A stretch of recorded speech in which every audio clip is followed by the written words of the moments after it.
meninggalkan segala yang kurang baik, menuju kepada yang lebih baik, meninggalkan yang salah dan terlarang, menuju yang soleh yang dianjurkan.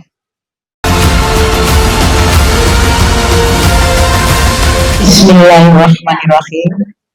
Assalamualaikum warahmatullahi wabarakatuh.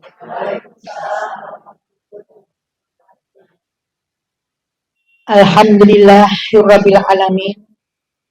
Wassalatu wassalamu ala asrofil anbiya'i wal mursalin wa ala alihi wa ashabihi ajmain.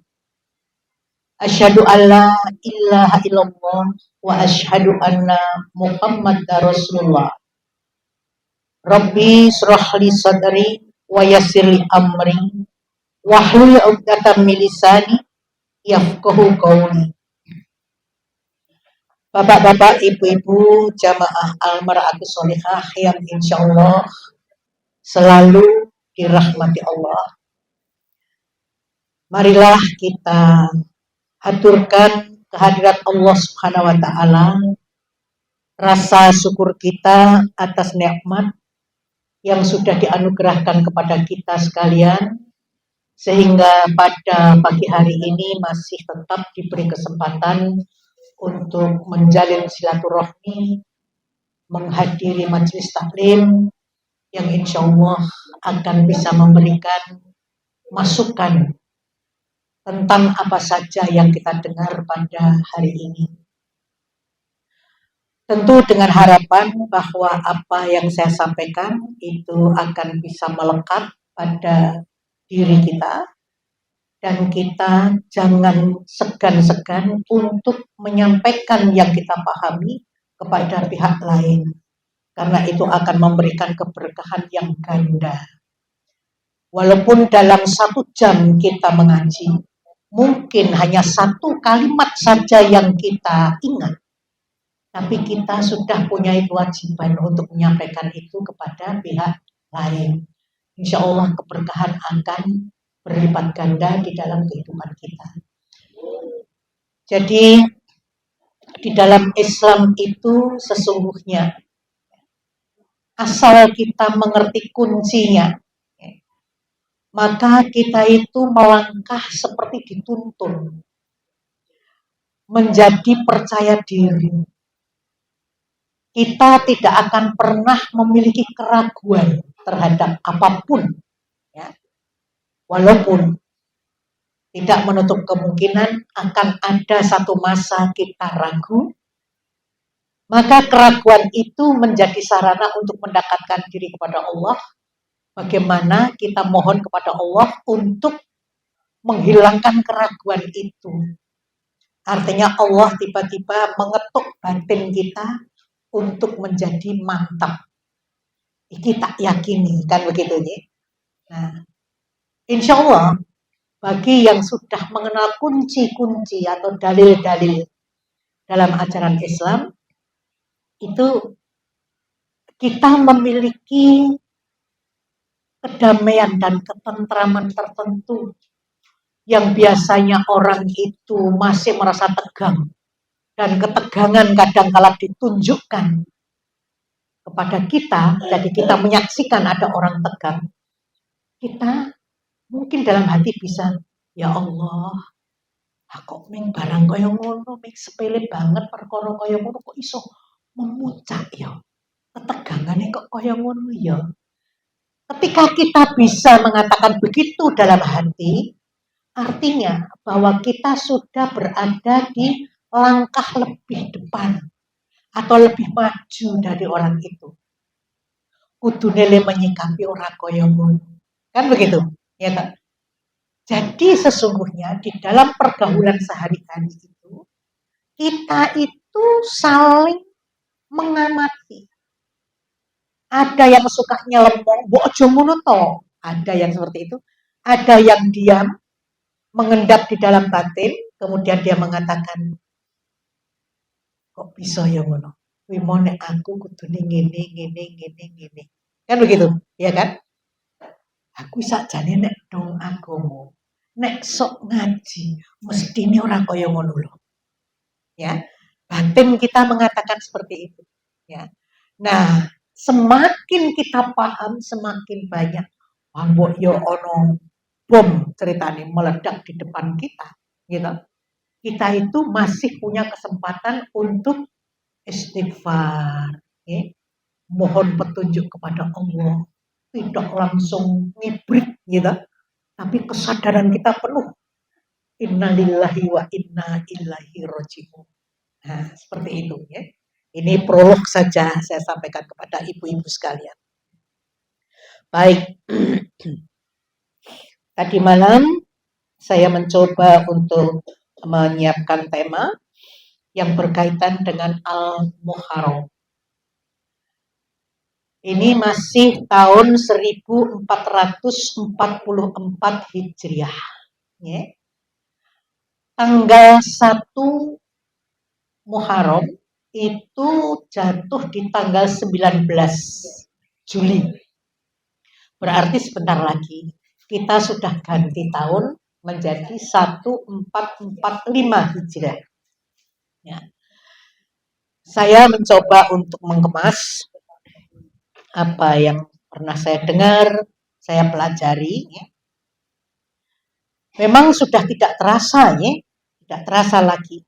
Tepatnya itu tanggal 19 Juli 23, ya, Masehi adalah tahun baru umat Islam. Tidak semua umat Islam itu selalu menyadari jika hari ini atau besok kapan itu sudah ganti tahun. Yang kita kenal, yang kita gunakan adalah tahun Masehi. Kita ngomong kiri kanan, tapi bukan berarti kita kemudian menafikan tahun Islam itu sendiri. Mbok yo orang aku tahun Islam to yo. Marak kejudek aku. Ya memang kita harus berpikir, tapi itu kan menyangkut kebiasaan dan keingintahuan kita setiap saat bahwa iki Hijriah tanggal piro, bulan opo. Ini sebetulnya kita harus malu sebagai umat Islam sampai tidak mengenal kalendernya sendiri. Namun demikian, saya bisa memaklumi karena saya pun di dalam hal ini punya kesadaran juga belum lama.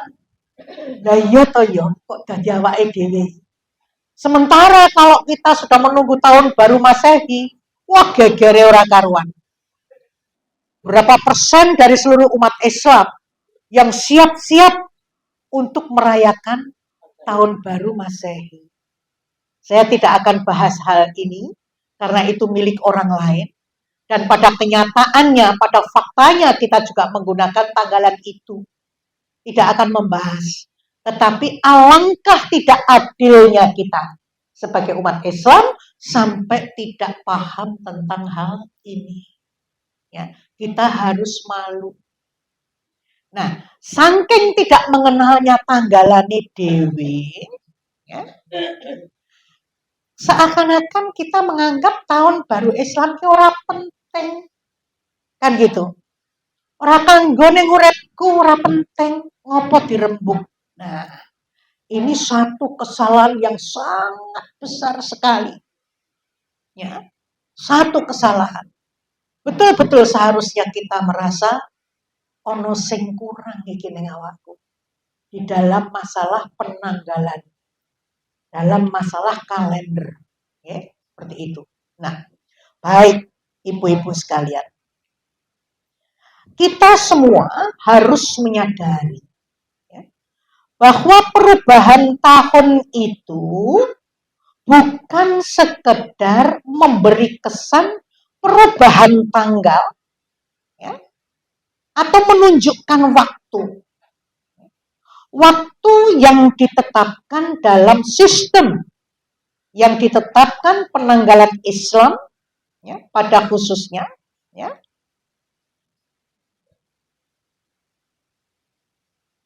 persis seperti yang ditetapkan oleh Umar bin Khattab radhiyallahu an.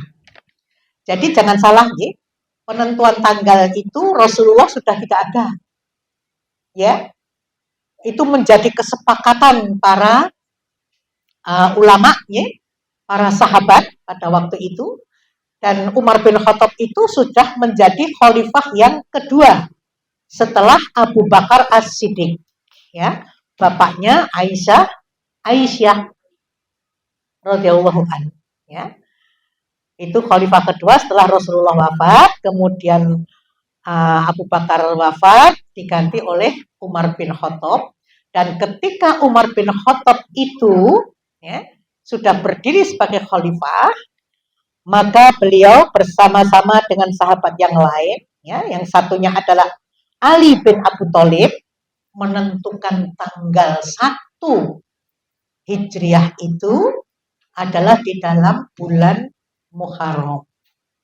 Pada saat tanggal itu pada saat hijrahnya Rasulullah Shallallahu Alaihi Wasallam dari Mekah ke Madinah. Itulah yang kemudian dihitung sebagai tanggal 1. Nah, di dalam kalender Jawa, kita ini sebagai orang Jawa juga harus tahu, ya, yang menyesuaikan penanggalan dengan penanggalan Islam itu adalah tahun Jawa. Dia lebih tua, ya. Tahun Jawa lebih tua, tetapi oleh Sultan Agung Hanyokrokusumo disesuaikan dengan Islam. Ini luar biasa sekali. Selisih paling 1 hari, ya, selisih paling 1 hari. Nah, ibu-ibu sekalian yang dirahmati Allah, itu sekedar pengetahuan kita, ya. Lebih daripada itu, penetapan momentum hijrah Nabi Shallallahu Alaihi Wasallam dari Mekah ke Yatsrib yang sekarang ini namanya Al-Madinah Al-Munawwarah, ya, namanya, ya. Itu merupakan tempat yang sangat mencerahkan. Bagaimana tidak mencerahkan? Rasulullah itu hijrah, diminta oleh penduduk Madinah untuk menjadi pemimpin di Madinah. Diusir dari Mekah, dikuyok-kuyok, diancam dibunuh, tetapi ternyata di Madinah itu membutuhkan seorang pemimpin. Maka Rasulullah lah yang menjadi pilihan mereka. Jadi bukan sekedar datang, ya. Semua ada labuh-labet dan ada sejarahnya. Kenapa pilihannya adalah Madinah? Maka suasana kota itu, ya, disebut Madinah Al-Munawwarah, mencerahkan, menginspirasi.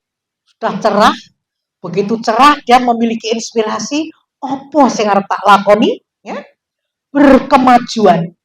Artinya secara nalar orang-orangnya bisa diajak bicara, dia bisa diajak rembugan, ya? Dan memberikan kesan kepada kita bahwa setiap kita melangkah kapan dan dimanapun itu, umat Islam itu membawa petunjuk yang Allah berikan kepada mereka, ya. Jadi ada semacam kurikulum, ya, kurikulum kehidupan yang didesain sedemikian rupa, sedemikian sempurna, ya. Dan disitulah yang kemudian menjadi negara Islam yang pertama. Kita sudah tahu betul itu, ya. Sejarah Islam ini menjadi negara Islam yang pertama. Nah, kota Madinah memberikan warna-warni kehidupan yang mencerahkan, bersumbangsih dalam segala hal yang positif. Ya, bagaimana Rasulullah waktu itu diminta oleh para ahli kitab yang memiliki pemahaman tentang kedatangan Rasulullah Shallallahu Alaihi Wasallam yang sudah tertulis jelas di dalam kitab-kitab mereka. Ya. Itulah yang kemudian mohon kepada Rasulullah agar bisa memimpin Madinah, dan Madinah pada saat itu ada Nasrani, ada Yahudi.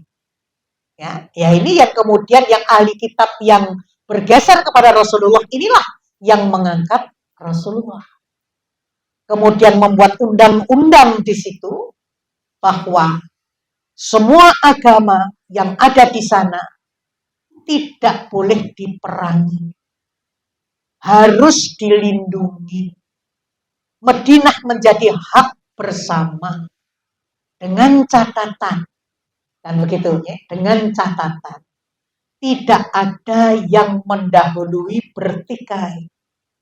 Barang siapa di antara mereka, termasuk umat Islam pun mendahului bertikai, maka Islam sebagai pemimpin tetap akan menghukum orang Islam itu sendiri. Jadi bukan kemudian orang Islam itu boleh sak kenyoh-kenyoh, artinya boleh bebas melakukan apa saja terhadap orang kafir, ya, tetap itu tidak diizinkan. Nah, yang namanya orang kafir di sana yang tunduk dan patuh terhadap syariat Islam, ya, maka dia diberi kebebasan untuk berkembang dan dilindungi sepenuhnya, haknya diberikan dengan catatan membayar pajak perlindungan, ya. Itulah konsekuensinya. Bukan berarti bahwa orang Islam tidak bayar pajak, ya, tetap semua dikenakan juga, tetapi yang namanya orang-orang kafir ini, ya, menjadi syarat, ya, menjadi syarat utama. Nah, orang-orang kafir yang tunduk dan patuh kepada peraturan Islam itu disebut dengan kafir zimmi, kafir zimmi, ya, zimmi. Nah, zimmi, D-I-M-M-I, zimmi, itu kafir yang tunduk dan patuh kepada aturan Islam. Nah, namun ketika mereka di dalam perjalanan kehidupannya ternyata sebagaimana yang kita pahami hingga sekarang, jika kita tidak bisa masuk kepada agama mereka, maka mereka tidak akan pernah senang terhadap umat Islam. Ya, mereka tetap akan menyiasati bagaimana caranya mencelakai umat Islam. Itu yang terjadi saat ini hingga saat ini di negara manapun juga. Ya. Sementara Islam punya peraturan melindungi. Nah, ketika orang-orang kafir di Madinah ini kemudian menyiasati dan kemudian memusuhi umat Islam termasuk pada Rasulullah sendiri, maka ada hukum melewati surat Al-Fat ayat 29. Muhammadur Rasulullah walladzina ma'ahu asyiddaa'u 'alal kufar ruhamma ubainahum, ya, dan seterusnya. Asyiddaa'u 'alal kufar adalah harus bersikap kepada yang kafir. Maka orang-orang yang menjadi kafir zimmi ini yang kemudian memusuhi memiliki nama tersendiri menjadi kafir harbi. Ya, halal itu darahnya di hadapan umat Islam. Ya, karena dia nyata-nyata memusuhi, dan itulah yang terjadi. Berapa banyak yang akhirnya dieksekusi oleh Rasulullah Shallallahu Alaihi Wasallam? Ya, ribuan mereka harus mati, ya, karena itu sudah menjadi perjanjian yang mutlak.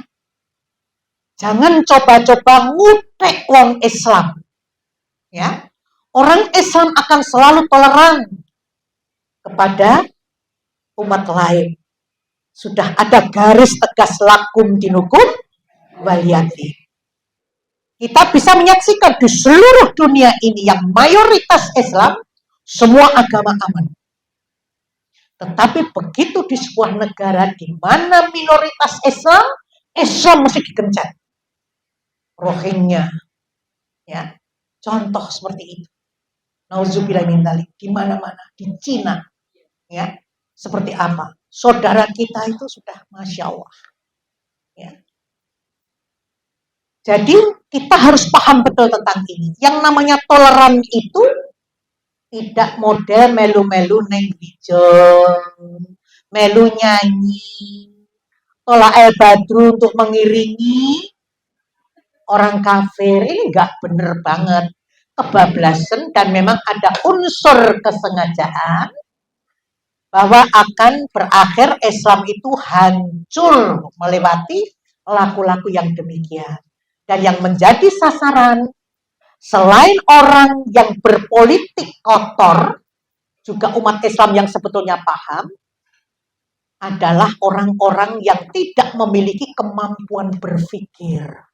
Sasaran mereka adalah orang-orang yang berada di pinggiran, piantun dusun, ya, yang lugu dan lain sebagainya, itu yang menjadi sasaran mereka. Ya. Jadi dari kafir dini menjadi kafir harbi, wajib dimusuhi.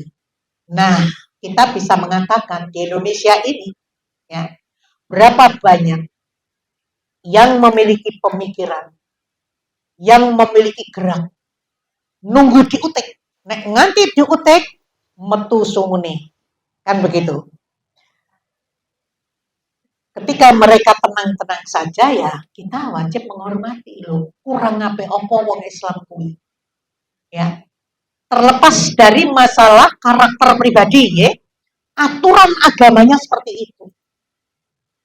Namun alhamdulillah di Indonesia pun sudah banyak non-muslim yang mempercayai Anies, ya, untuk bisa memimpin negara ini. Ya, itu orang-orang kafir. Tapi mereka memiliki kemampuan untuk melihat dengan tajam, mendengar dengan baik, ya, mencerna dengan sangat luar biasa, sehingga mereka mengatakan merasa terlindung oleh Anies Baswedan. Ya. Rapopo iki nganggo kampanye wis cetha blak-blakan medsos wis ora ono seperti itu, ya. Perkara ana sing ra setuju nggih nyuwun sewu kan gitu. Ya. Nah, itu, ya. Ibu-ibu, bapak-bapak sekalian, ya. Jadi sekali lagi saya informasikan, ya, Allah menggiring Rasulullah sampai menuju kepada Yatsrib, dan kemudian beliau menjadi pemimpin negara itu. Itu menjadi kurikulum dan kurikulum kehidupan yang desainnya sempurna. Bukan orang lain yang membuat, tapi Allah yang menggiring menuju ke sana. Ya. Merubah suatu yang tertinggal menjadi berkemajuan. Merubah sesuatu yang cenderung redup, gelap, menjadi terang benderang. Ya. Merubah sesuatu yang sulit, ya, menjadi lapang. Ini luar biasa. Itulah ciri khas Muslim yang membawa tuntunan Islami. Ya. Tapi jangan heran bahwa di antara kita ini ketoke ya kudungan, ketoke ya Islam tenan, ning jebul kelakuane ora Islami. Banyak, ya, kita introspeksi saja. Nah. Karena itu perjalanan setiap muslim ke suatu tempat atau berbagai tempat itu disebut dengan fath. Ya. Surat Al-Fat, ya. Bukan surat Al-Fat, tembungi Fat itu ya. Ya. Seperti itu. Disebut Fat. Nah, idza jaa nasrullahi wal fath. Pasti hafal semua, wong ini pendek banget kok. Gerak-gerik. Apalagi sekarang sedang berbondong-bondong orang masuk Islam gitu. Nah, itu. Apabila telah datang pertolongan Allah dan kemenangan. Artinya ini, idza jaa nasrullahi wal fath. Ya. Ini dalam surat An-Nasr. Nuwun sewu ya, saya intermezzo. Tadi saya itu konyol sekali. Itu surat idza jaa nasrullahi, suratnya jenenge apa to ya? Pleng lupa, tak buka saya itu. Tak golek. Oh, An-Nasr ternyata. Sampai lupa. Karena yang saya hafal anunya toh, ayatnya ya. Jadi lucu aja. Fat itu nuwun sewu ya. Fat itu bukan penaklukan, bukan peperangan. Ya. Fat itu bukan juga ekspansi. Ya. Fat itu lebih kepada membuka ruang-ruang kebaikan. Loh, kadang-kala kalau kita bicara tentang penaklukan, itu virus perang-perangan tadi. Nah, ini artefak itu bukan seperti itu. Ya. Membuka segala jenis kemuliaan yang mungkin didapatnya. Ya. Karena itu Allah memiliki salah satu nama surat, yaitu Al-Fat. Kemenangan. Ya. Artinya seperti itu.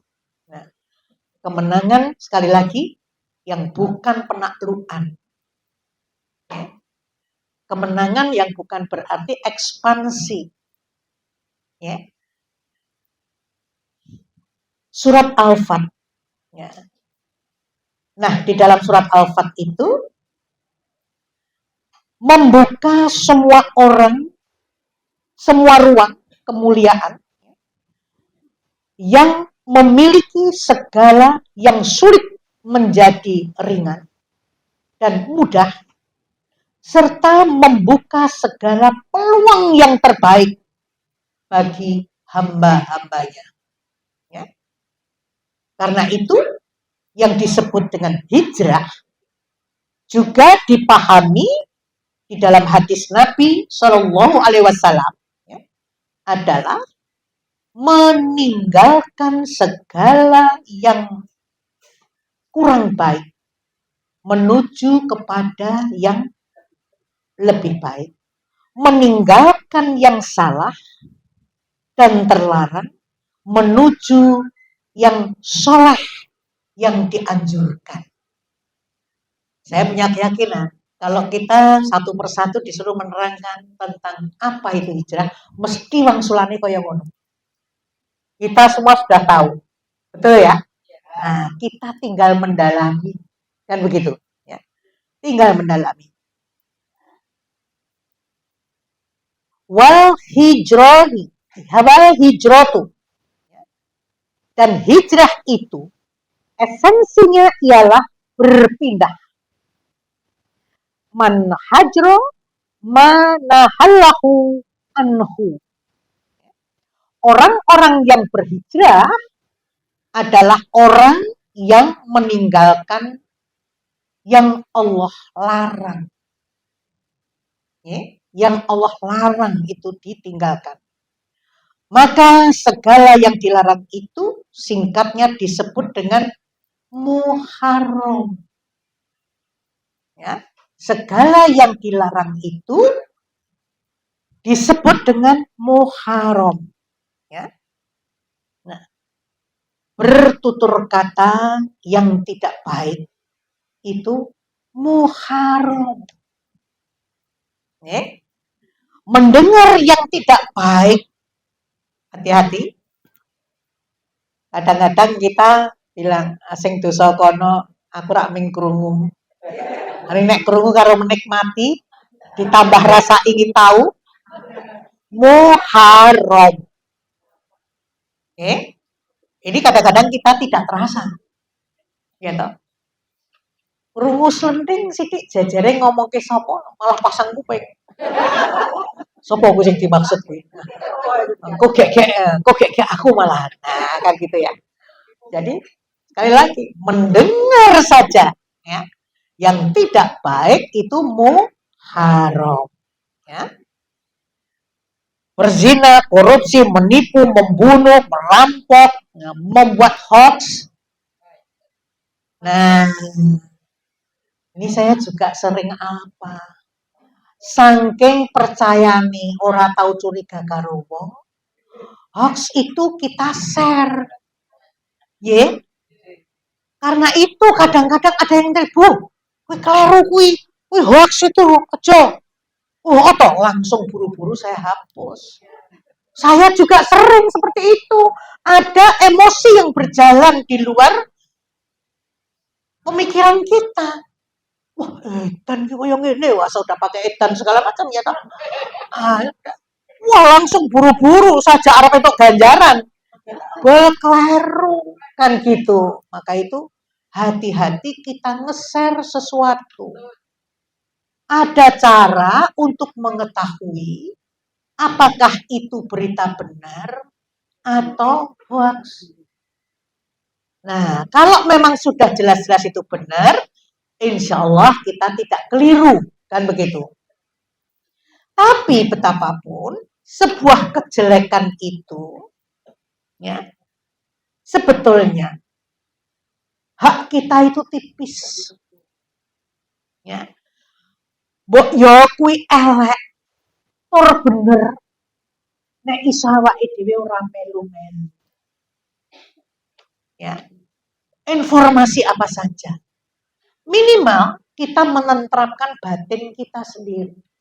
Jangan mengajak orang untuk semakin, kecuali ini politisi-politisi yang memang mencoba untuk memahami siapa lawan, siapa kawan. Ya. Maka dia bisa paham betul bahwa itu menjadi hal yang penting untuk di-share. Seperti itu. Dan itu yang terjadi di Indonesia sekarang seperti itu, dan ini menjadi rancu bagi masyarakat umum. Ya. Sekali lagi, hati-hati, hati-hati, dan hati-hati. Ya. Saya sendiri banyak sekali dan terlalu sering menyesali. Ya. Karena saya sendiri sering begitu dan menyesali. Nah, mosok rasa sing kaya ngene ora tak tekake ning ibu-ibu. Kan begitu. Ayo kita belajar bersama. Jangan begitu kan begitu. Gitu. Selalu saya sadari bahwa pengajian di sini saya itu tidak mengajar, tapi menyampaikan pengalaman dan kita belajar bersama. Ya. Saya bukan guru, hanya kebetulan saja dipercaya. Seperti itu. Ya. Banyak sekali kekurangan yang saya miliki, luar biasa. Baik. Jadi, ya, bukan hanya hal hoax saja yang muharram, ya, menghadirkan segala bentuk yang kontraproduktif, negatif, itu muharram. Muharram itu hukumnya haram. Kan begitu. Ya? Nah, jika kita ingin menjadikan semua itu sebagai landasan dan waktu serta momentum untuk mulai meninggalkan segala yang dilarang itu, maka rumus cepatnya, nah ini saya menggunakan istilahnya favorit saya, Ustadz favorit saya, ya, Ustadz Adi Hidayat. Ya. Rumus cepatnya itu ditambah alif dan lam. Alif lam. Artinya al-muharram. Ya. Di depan kata muharram, yang pertama ditaruh di tahun Hijriah. Ya, seperti itu. Jadi panjenengan tahu persis apa bedanya Muharram, apa bedanya Al-Muharram, ya. dan lain sebagainya. Kalau kita bicara hukum, hukumnya haram. Tidak pakai mu lagi. Nah. Diberi nama dengan Al-Muharram, itu bukan sekedar menunjukkan waktu yang telah berubah, berganti bulannya, mengganti tahunnya. Ya. Esensinya memberikan pelajaran yang begitu dalam untuk kita semua. Jadi jika kita ingin berhijrah menuju sifat-sifat yang mulia yang direstui oleh Allah dan Rasul-Nya, maka kita harus mulai meninggalkan segala yang Allah dan Rasul-Nya larang. Walaupun kita harus jujur bahwa sesungguhnya di antara umat Islam, termasuk di antaranya adalah kita, ya, ini isih nganggo takon nek kaya ngene iki entuk ora ya. Wah, wis kebacot ini. Kan begitu ya. Masih banyak yang kita bertanya, tapi alhamdulillah mau bertanya. Sekali kita bertanya, insya Allah kita akan diselamatkan untuk berikutnya. Betul tidak? Ya, mesti akan dapat jawaban. Jangan kemudian wah asal nerocos, istilahnya begitu ya. Maka dengan demikian akan berbeda, akan terbuka semua peluang-peluang kebaikan itu mampu dilakukan oleh seluruh bagian tubuh kita. Bukan sekedar disebut bagian diri kita, tetapi bagian seluruh tubuh kita. Kita tidak akan bersentuhan dengan yang dilarang oleh Allah Subhanahu wa Ta'ala. Dari mulai mata, telinga, mulut, termasuk yang kita konsumsi, gerak langkah kita, seluruh tubuh kita akan terselamatkan. Nah, ibu-ibu sekalian, ini tentang Muharram. Sekali lagi, jangan sampai terabaikan. Begitu musim haji, kita sudah harus berhitung Muharram tanggal berapa setelah Zulhijjah. Ya, seperti itu. Saya akan kembangkan sedikit tentang surat Al-Fat ayat 29. Ya. Jadi ini sudah selesai tentang Muharram. Ya. Di dalam surat Al-Fat ayat 29 saya akan ulangi lagi. Muhammadur Rasulullah walladzina ma'ahu asidda'u 'alal kufar. Ruhamma ubainahum. Tarahum ruka'an sujadai yabtaghuna fadlan minallahi wa ridwana simahum fi wujuhihim min athari sujud. Ternyata di dalam surat Al-Fat 29 itu menunjukkan tentang bagaimana identitas seorang muslim. Ciri kita sebagai seorang muslim. Muhammadur Rasulullah walladzina ma'ahu asidda'u 'alal kufar. Bersikap tegas kepada yang kafir. Nih, pertama. Dan kita harus bisa membedakan ada kafir harbi, ada kafir zimmi. Ya kan? Ketegasan kita kepada yang harbi. Ya, seperti itu, ya. Asidda'u 'alal kufar ruhamma ubainahum. Namun mereka umat Islam berkasih sayang sesama umat. Ketika kita mendengar bahwa kita memang seharusnya berkasih sayang sesama umat, itu masih menjadi pertimbangan kita, menjadi nomor sekian setelah kebutuhan kita sendiri, itu masih keliru. Mencintai sesama umat seperti mencintai diri kita sendiri. Kita sering mendengar sesama umat Islam itu seperti bangunan. Ya. Bagian kamar mandi roboh, maka seluruhnya akan merasakan, ya kan? Harus segera diperbaiki. Seperti itu. Kalau itu satu tubuh, tangan kita terkilir, tangan kiri kita juga ikut sakit. Hati kita juga sakit dan lain sebagainya.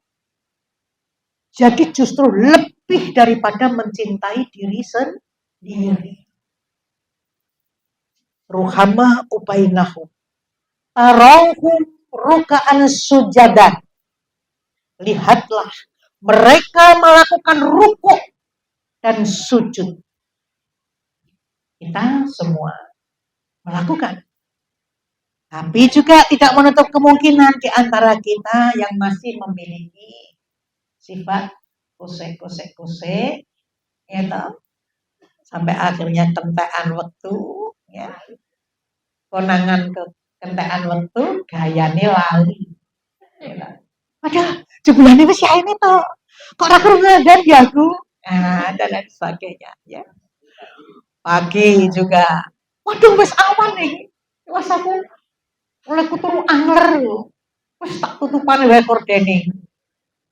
Ben iso salat seakan-akan isih subuh banget. Ini harus selalu disindirkan. Karena yang namanya sholat itu tidak mudah.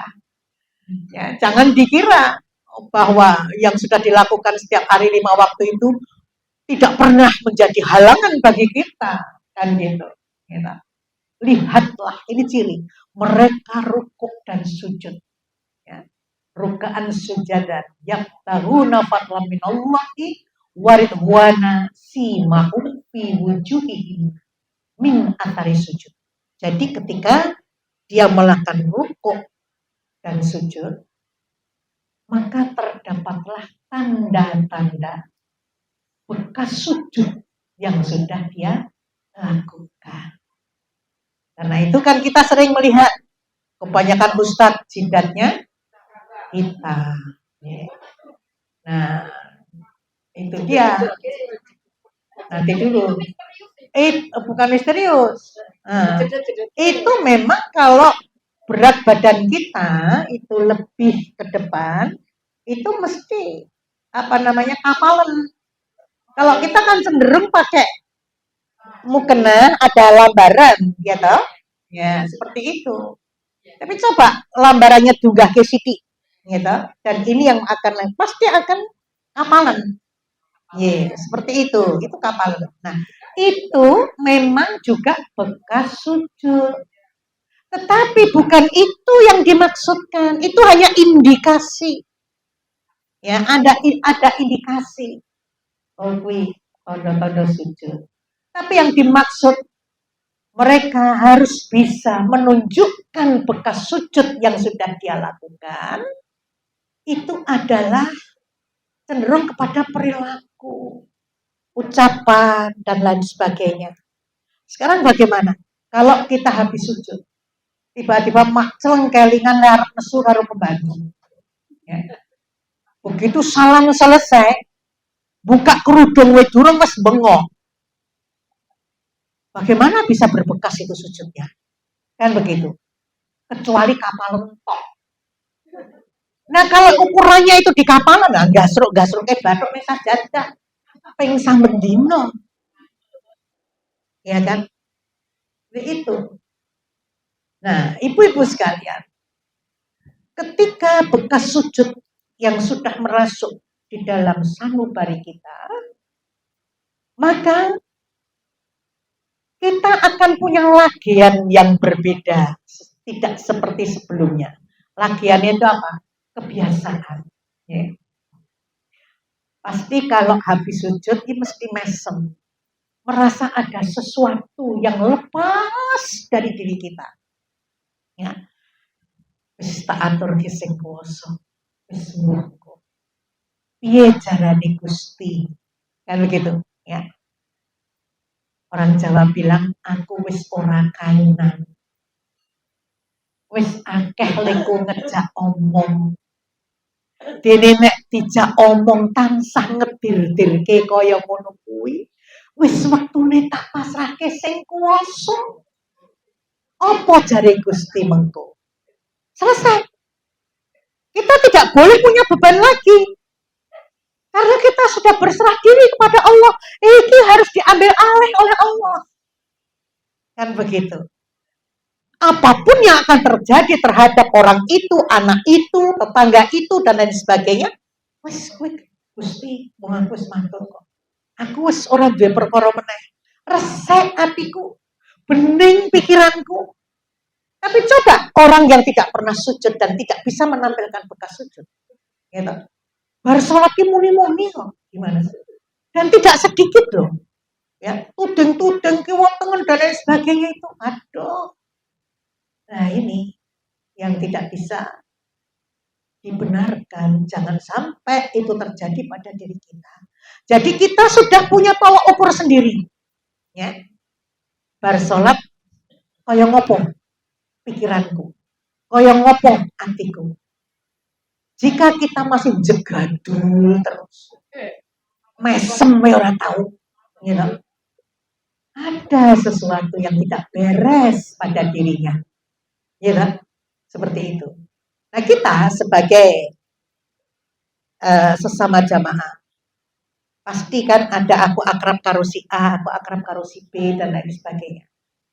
Merasa punya keakraban, kalau ada yang kemudian jemburan terus, kita boleh loh sedekah untuk memberikan jawilan, bukan teguran ya, jawilan itu kan halus ya. Tak sawang-sawang kok panjenengan iki wis pirang-pirang dina angger ketemu kok mleru wae iki ono apa, aku ki kancamu cedhak dibagi ya. Nah, arep cerita monggo. Kan begitu ya, Pak? Nah, terangkan tentang bekas sujud ini. Insya Allah semua paham ya. Insya Allah semua paham. Baik. Saya kembali kepada rukuk dan sujud.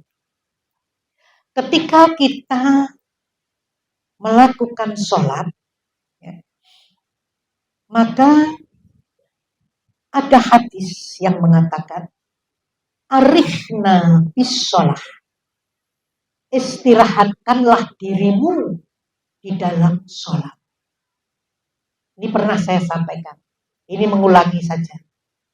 Istirahatkanlah dirimu di dalam sholat.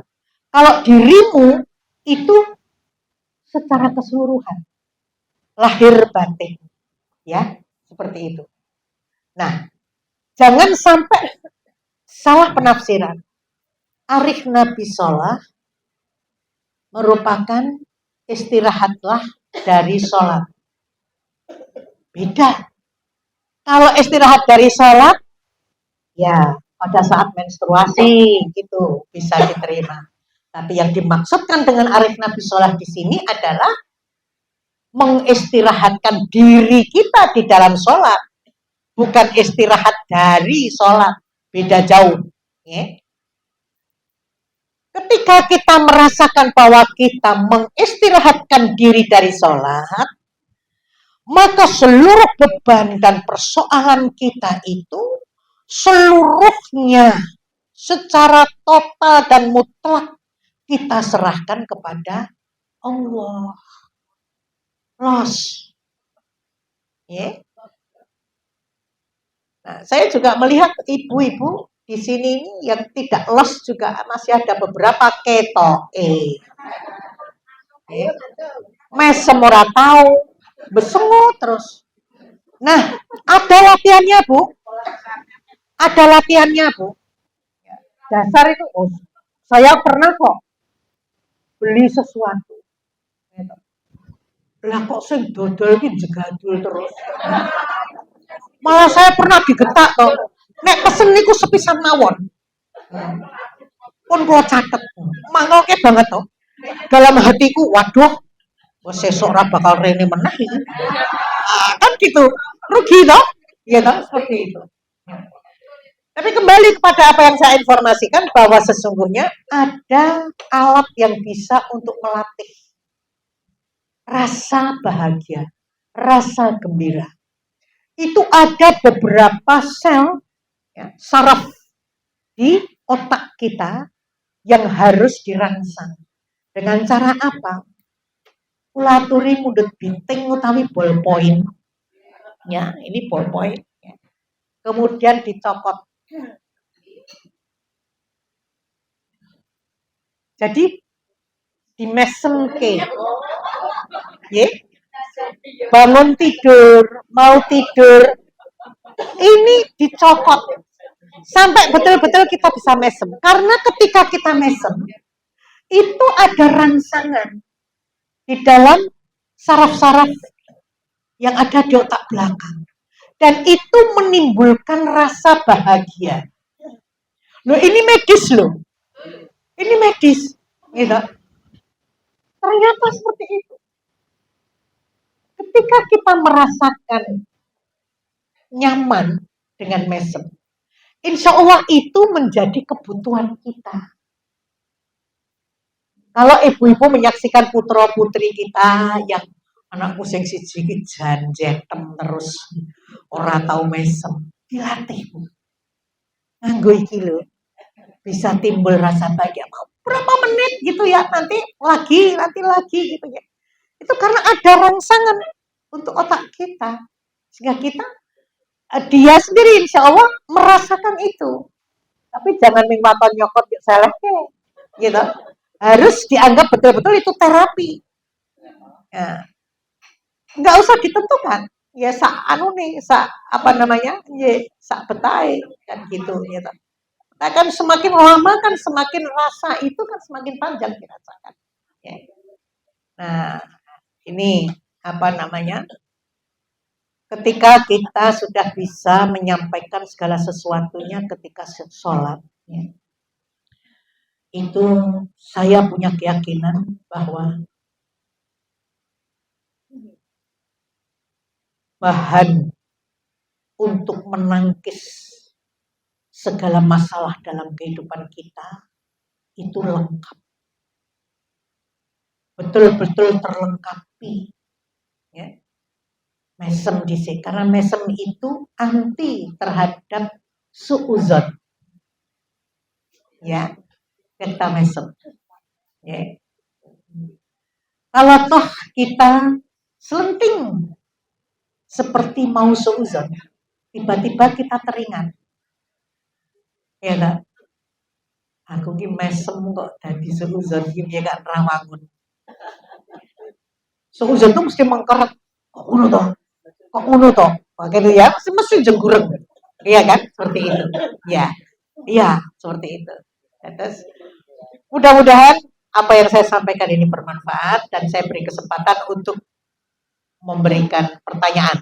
Silakan, monggo sebelum ditutup. Silakan. Kiki. Apa Bu yang tanya?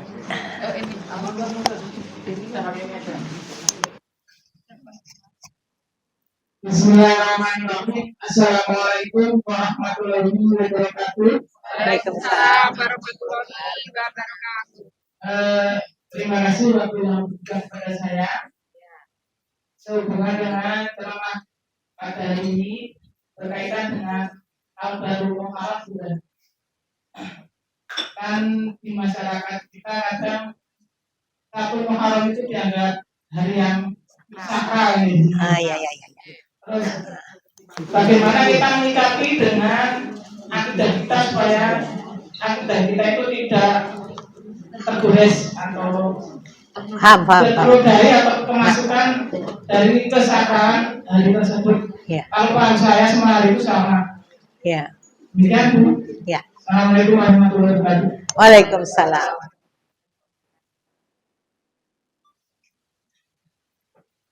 Terima kasih, ini pertanyaannya bagus sekali dan tadi sebetulnya saya ada rencana untuk menyampaikan hal itu malah koyoti elingi. Ya, alhamdulillah. Semua hari itu sama. Kalau kita mendengar bahwa itu sakral, tapi dalam arti positif dan dalam koridor Islami. Maka benar-benar kita bisa mengakui ini sakral karena memberikan kesempatan kepada kita untuk introspeksi diri dan hijrah. Tetapi kalau yang dimaksudkan sakral itu adalah tanggal 1 Suro sing diwedeni. Nah, ini salah. Ya kan? Nah, orang kaya ngono iki suro-suro lho. Ah, ini keliru. Kan begitu ya. Artinya orang ini tidak paham. Kalau kemudian di keraton ya, di tanggal 1 Suro itu mengeluarkan semua perkakas atau peninggalan kakek moyangnya zaman dahulu. Kemudian dicuci, ya kan? Itu dalam rangka membersihkan barang-barang yang memang dia punya hak untuk dibersihkan. Seperti kita punya meja di rumah, punya kursi, ya. Ini punya hak untuk dibersihkan.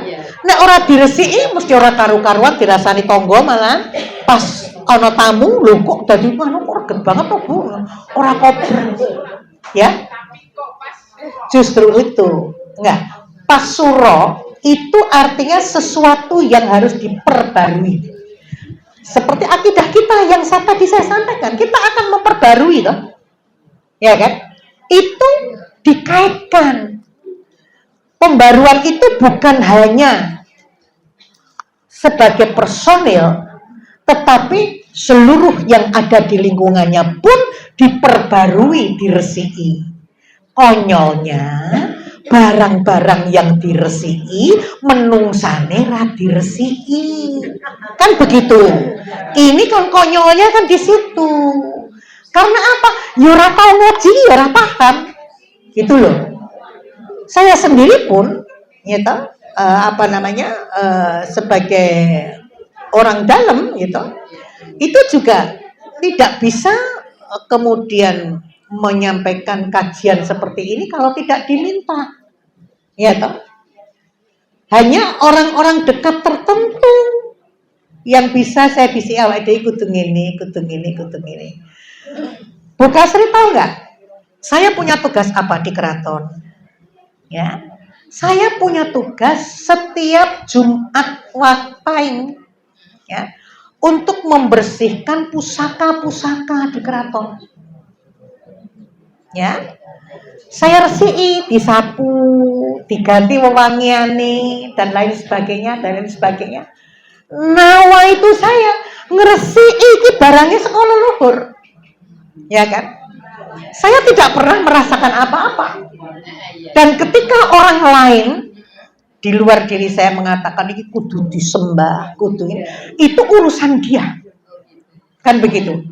Karena saya paham, saya punya nawa itu yang berbeda. Iki paringane leluhur. Ya kudu dirawat, diresiki. Bunga-bunga yang ada di situ itu, wong ini di tempat yang tertutup, nek orang nganggo wangi-wangi, bau. Kan begitu. Kemenyan, sayang kemenyan. Nama itu apa? Untuk ruangan. Dan jangan salah bahwa di Saudi Arabia pun penjual menyan itu banyak sekali. Mereka juga menggunakan itu untuk wewangian. Jadi kan tergantung pada nawa itu seseorang. Nah, sekarang yang menjadi salah kaprah, karena kita hanya melihat, nah aku kudu ngene lah kok tidak terjun sendiri ke situ, kan gitu. Kalau terjun kita punya kesempatan untuk memberitahu yang terdekat, minimal seperti itu, ya kan? Dan saya punya keberhasilan dalam soal itu, karena saudara-saudara saya yang sudah haji itu banyak yang mempunyai tugas seperti saya. Dan saya dijadikan tolak ukur. Karena keluarga dari saudara saya ini sudah melarang, jangan Bu. Itu syirik, musyrik dan lain sebagainya. Lah aku wis diterangke karo Sito, pokoke sing tak delok Sito kae ora apa-apa kok, kan gitu. Nah, saya harus menerangkan. Setelah diterangkan menjadi oke. Kan begitu, ya kan? Jadi sangat salah kalau kemudian nikah orang ikut tanggal 1 Suro dan lain sebagainya. Oh, pokoknya segala mantan segala macam nggak boleh 1 Suro, ya kan? Nah, saya juga menikah tanggal 1 Suro waktu itu. Ya. Nah, sama ya, walaupun aku gagal, gitu. Tapi saya tidak pernah mengkaitkan apa dengan suronya itu, gitu loh. Paham ya Bu Kasri? Oke, Bu Kasri ini saya punya keyakinan jamaah yang terjauh. Samas, nih, wis meh pinggir pantai. Saya kemarin memberikan pengajian di sana juga ngalu-alu tenan gitu. Itu saja pakai mobil. Bu Kasri itu naik motor ke sini. Ini aktivis wanita Islam ini, ya. Alhamdulillah. Ya. Baik. Ada pertanyaan yang lain, ibu-ibu? Sayap kiri. Ya, silakan. Ya. Kiki.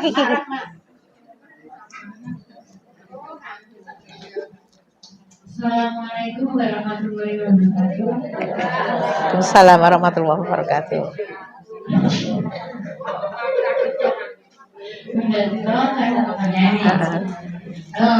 Benar apa kata Bunda tadi bahwa kita itu kadang menjadi tolak ukur saking gemesnya ya orang berpendapat sudah itu begini lah.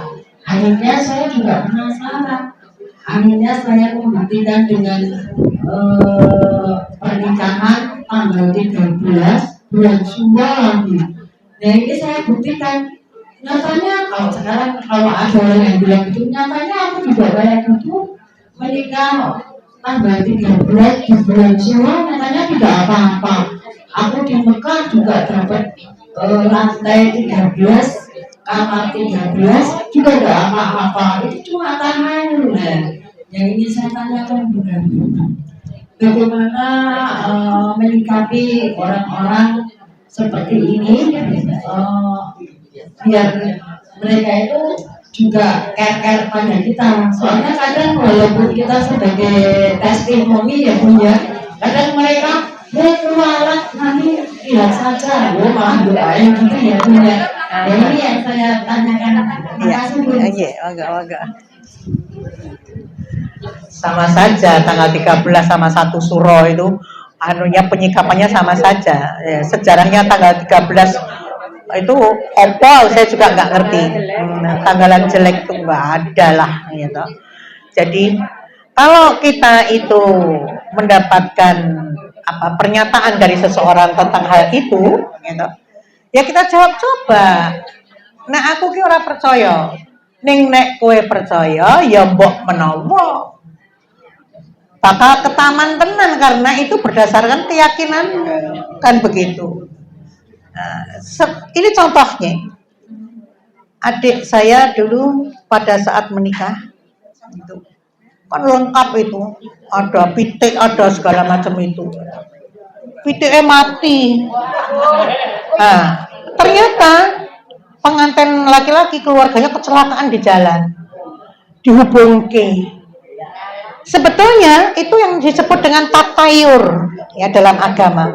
Tatayur ya, tatayur itu ya itu tadi percaya pertanda, kan begitu. Itu tidak boleh dalam Islam. Ya karena dia meyakini itu, ya sudah sesuai dengan keyakinannya. Allah juga mengatakan, aku sesuai dengan prasangkamu, kan begitu. Walaupun dia itu mengatakan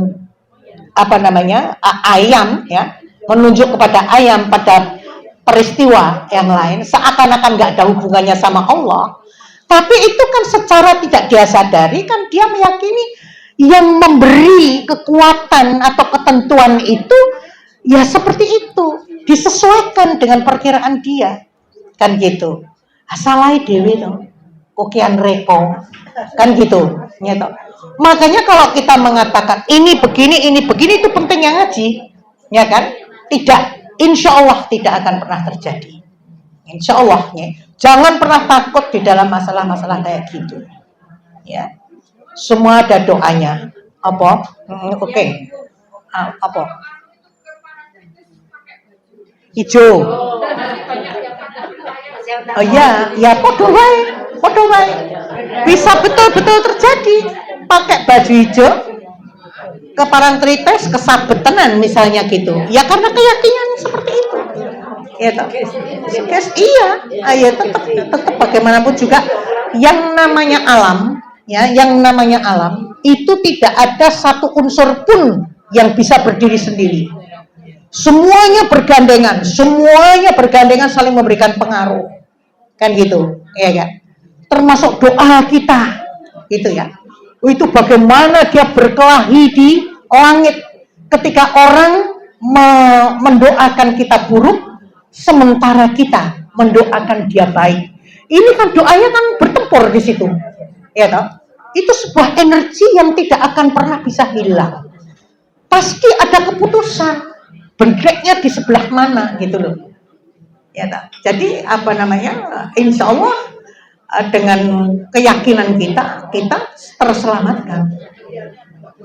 Opo klambi ijo, aku yang bendino nek merono ya tak nganggo klambi ijo.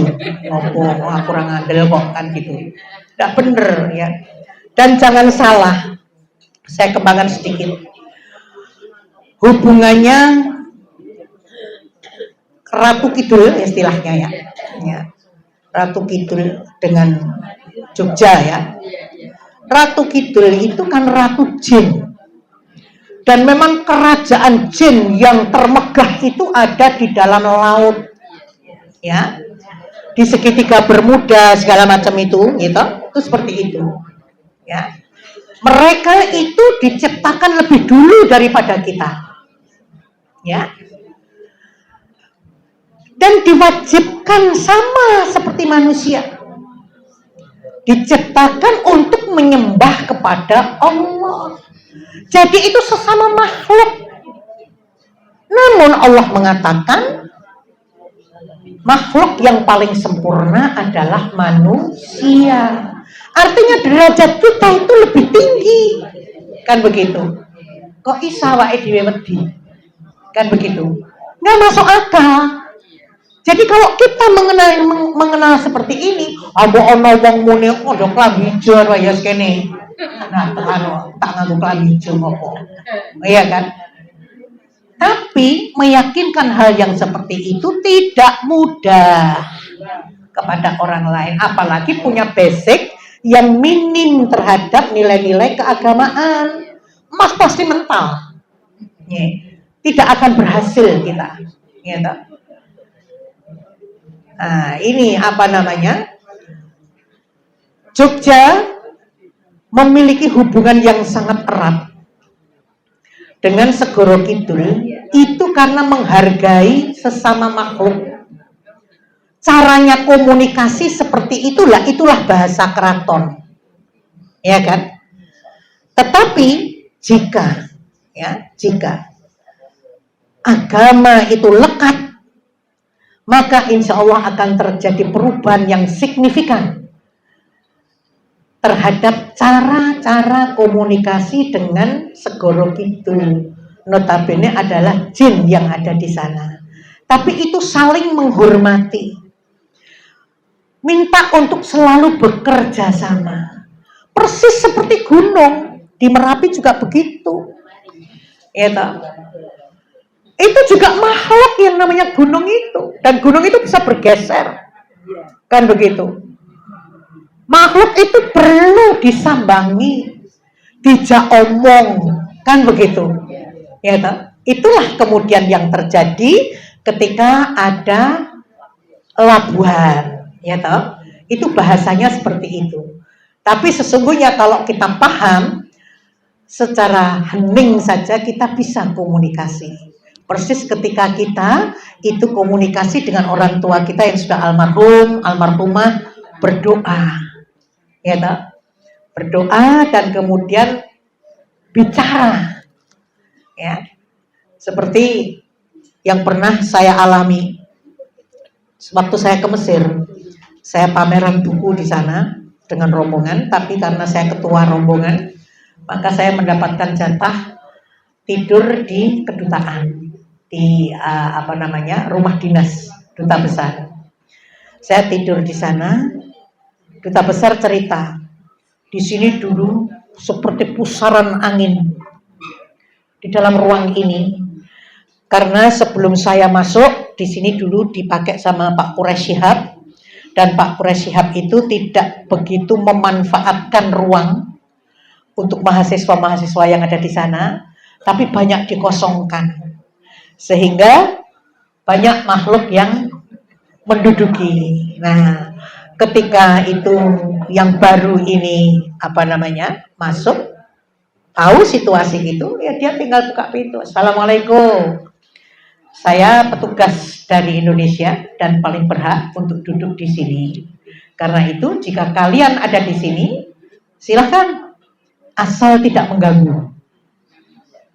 Wassalam. Gitu. Ya, selesai. Tidak perlu pakai kemenyan, istilahnya begitu ya, yang dianggap itu menjadi makanan setan, gitu. Loh ya belum tentu toh, yang tunggu itu setan kan, jin kan belum tentu. Setan itu bisa terdiri dari manusia, tapi juga bisa terdiri dari jin, kan gitu ya toh. Nah, itu jadi jangan menganggap bahwa yang ini semua setan, tidak seperti itu. Bisa diajak bicara, ya.